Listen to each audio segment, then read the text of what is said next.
Alan, thank you and all the best.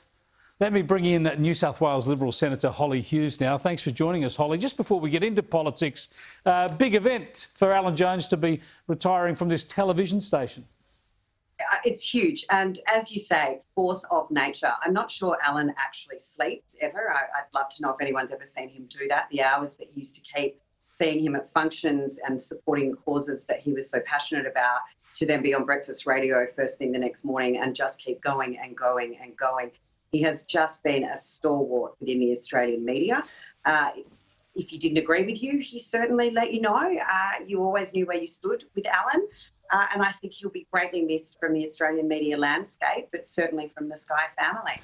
Yeah, the energy is incredible. Now, one person that he's crossed swords with over the years, as many people have lately, is the former Prime Minister Malcolm Turnbull. Now, you've been a really significant figure in the New South Wales Liberal Party before you became a senator, so you would have dealt with all these issues in the past. Can Malcolm Turnbull remain in the New South Wales Liberal Party while he is out there campaigning so aggressively against a Liberal Prime Minister, against the Liberal government, against the nation's position globally, in fact? I think we always owe respect to our former Prime Ministers. And I think, in turn, former Prime Ministers owe a little bit of respect to the parties that certainly elevated them to that great office. I think what's happened over in Glasgow has been disappointing, but I do think what we've seen Scott Morrison do over the last few days is put the national interest first at every opportunity.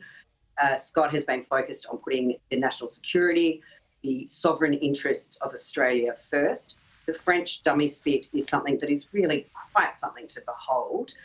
It's something that anyone that understands, and I'm not claiming in any shape or form to be part of a National Security Advisory Committee, but that you would imagine those things are kept very, very close to the chest as those negotiations would have been taking place.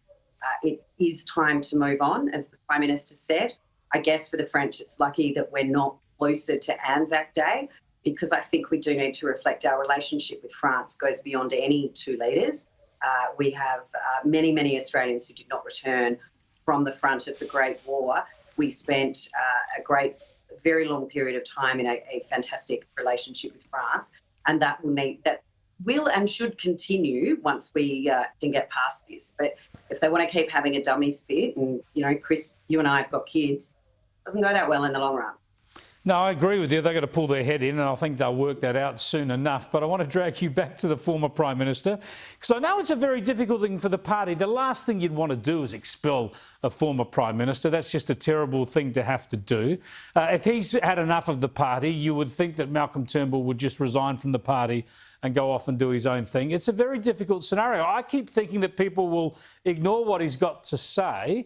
But at an important time like this with Australia, with both the nuclear submarines deal and global climate negotiations, he goes overseas, gets a platform. He's amplified back here by the ABC, the national broadcaster, and it actually is destabilising for the government, and it looks like it's going to continue that way for the foreseeable future. I think he and Kevin Rudd could probably take a leaf out of Julia Gillard's book and look at how a dignified former Prime Minister is behaving. And look, I'm not going to comment on what the Liberal Party decides to do. My view is that he shouldn't be expelled from the party. As I said, we should respect former Prime Ministers and the roles that they have played in our history. But if Malcolm no longer agrees with the party, that is purely a decision for him if he wants to resign or, at the end of the day, just not renew his membership at some point. Pretty easy thing to do. Thanks for joining us, Holly. I appreciate it. Thanks, Chris. Have a good night. Senator Holly Hughes there, Liberal Senator for New South Wales. Now, big